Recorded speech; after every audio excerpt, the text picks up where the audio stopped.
Let's make a motivational sports poster using a cinematic photo filter. So first, a quick shout out to Kevin. A while back, Kevin commented on one of my videos letting me know about this company called Ikonick. They make these cool motivational sports posters. They make non-sports stuff as well. So in this video, we'll be making an Ikonick-inspired poster design using some filters that'll give your design a really cinematic look. So let's start with our blank canvas. So first of all, for these posters to look good, the photo has to be really good. This was one of the best photos I took last season with the Chicago Union. So starting with a good photo is really the #1 rule of all sports design. So you'll notice while it's a good photo, I think the background is a little busy. So one way we can clean up the background a bit right off the bat is by duplicating our layer with Command J and then going up to Filter, Blur, Gaussian Blur. And let's just keep the radius around 8 pixels. And now what I'm going to do is just brush in the specific spots that I want the blur to take place. So hold Option and click your mask icon down here. That's going to put a black mask on top of this layer. And now if you hit B for the brush tool, size it up with your bracket keys, and we have a white brush going on this black mask. That's going to brush back in where we want this blur. So I'm just going to start clicking around the outside of the design, and I'm going to be careful not to catch our player. But if we do, we can always go back with a black brush and fix any mistakes. So you'll see, I think I started to blur this edge of him if I turn it off and on. So I'm going to flip this to black. You can also hit X on your keyboard, that's a shortcut, and then click to hide the mask. So we're painting in black right now on our player to make sure that he is totally sharp and in focus. So let's zoom back out. You can see a before and after the blur. Maybe we get a little bit more between his legs. Next, I'm going to duplicate our 2 layers and merge them together. I'm going to hold Shift, click on each layer, and then Command J is duplicate, Command E is merge, and I'm going to hide these original ones just in case we mess up and need to go back. We'll have that option. So let's go ahead and convert this new layer for smart filters, going up to Filter, Convert for smart filters. And then we're going to open up Camera Raw on this layer, and we'll just do some basic adjustments, anything we want to change with our photo. Right off the bat, we might mess with the exposure and contrast a little bit.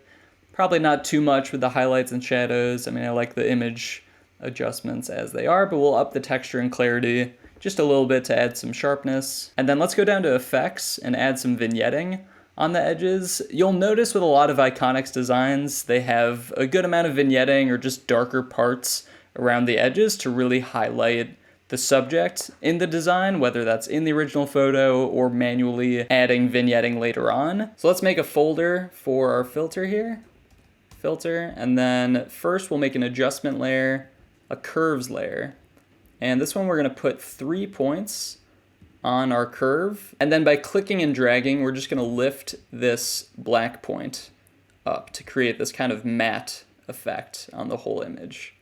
Let's add another curves layer, adjustment layers, curves, and we'll switch this one to color. So this one we're going to affect the color. And if you click this RGB dropdown, you can go to red, and if you drag the bottom point to the right, you're going to add cyan into the shadows of the design. So you can see the extreme, it gets super blue. We're just going to be subtle about it. This is like a pretty classic cinematic look. I'm also going to drag the top point to the left. So we've got our 2 curves layers. Let's add a channel mixer. It's another adjustment layer. And the channel mixer, you should play with this because depending on the photo, some of these presets might be better than others. Basically, this is going to make the image black and white, but in different ways. So if you just start clicking through these, this says black and white with a blue filter. That's going to heavily attack the blues. The green filter is going to emphasize the grass. The red filter, I like the red filter best because it's going to mute the skin tones a lot. We're going to drag this opacity down by clicking and dragging on opacity to the left to maybe 30%, maybe 40. 39, compromise. And if you want, you can keep playing around with this filter after you've lowered the opacity, and you can really see the contrast it's creating in different colors, different areas of the design. We're gonna stick with this red filter. Next, let's add some grain. So let's make a new layer. By the way, Command Option Shift N on a Mac at least is how you make a new layer. That's a shortcut I'll use a lot. And we're gonna fill this with 50% gray. And to do that, hit Command A to select all. And then if you hit W for your quick selection tool, and then right click anywhere in the selection, go down to fill, contents 50% gray, hit OK. And I'll hit Command D to deselect. Now let's convert this for smart filters and go down to filter, noise, add noise. And we'll stick with 8%.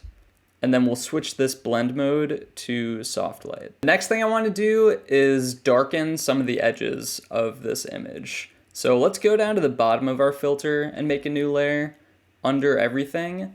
And we'll start by going to G for our fill tool and go to gradient tool. And if you hold shift and click and drag from the bottom, we'll get this dark gradient on the bottom. I want mine a little more gradual, so I'm gonna undo that. That looks good. Now I'm also just gonna pick spots in the design to brush in black. So again, a new layer on top of that gradient I just made. B for my brush tool, and I'm gonna size this up and bring the flow down to 30, let's say. So lowering the flow allows you to paint more faintly. So like 100% flow, it's just gonna make a black dot, but a 30% flow, there's gonna be a lot of transparency still there. So we're just gonna faintly brush our edges here. And I'm not gonna touch the player, but this is all just to bring further emphasis to our subject. And I also like this flash of light that's coming down that was somehow in the original photo that I took. Pretty cool effect. So you can see the before and after of our black edges. This is before, this is after. Next, we're gonna add our text. So let's make a new layer on top of everything. Hit T for our type tool, and we're gonna type in white. Type out whatever your favorite motivational quote is for your poster. We're gonna go with never quit. And I'm gonna hit space a bunch here to split it up around our player. And then with the move tool selected, if you hit Command A to select all, you get these align tools that you can align to the center of the canvas, both horizontally and vertically. Maybe we can spread out the text a little bit more by upping our space between letters. And see how the R isn't showing that great? We can still go back with our black brush and add just a soft dot of blackness. We'll go down to 9% for our flow, just so you can see the R a little bit more. You can also go in and add drop shadow to your text. As long as it's really subtle, that can be a good solution too. But since we went around and brushed in black the parts that were less important in the design, I feel pretty good about the readability of our text right now. You can also add an exposure layer under everything if you wanted to increase readability. If you make a new adjustment layer, exposure. And with this one, I would just mess with exposure and gamma correction. So the exposure is just gonna control how light or dark the image is. If you just wanted to lower it slightly, and then gamma correction is gonna kind of do this similar thing, but with a bit more contrast.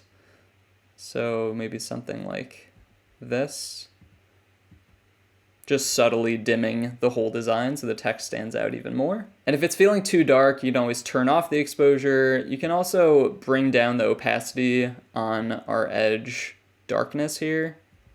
So we can bring that down to somewhere around there. We want to try to be pretty subtle with our photo editing, especially when it comes to like manual vignetting, basically brushing in black around the edges. The last thing you can do is just play with the colors at the end. So if we go on top of our filter and add an adjustment layer for hue and saturation, let's say I didn't love what the channel mixer was doing to the blue in the jersey, I can go to the blues in our hue and saturation layer and play with the hue of them. If I wanted them a little lighter, can move the slider this way.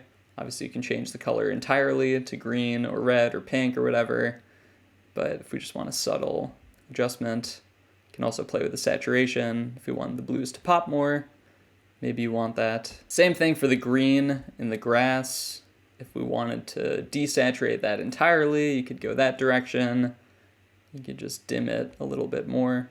So that's about it. Really, every photo is going to be different. The key is just to draw attention to the center of your photo and then work in text that kind of fits around your design or fits over your design. You want to make sure there's enough contrast at all times to make your text readable. If we hit Command S to save this, I've created this mock-up taken directly from Ikonic's website.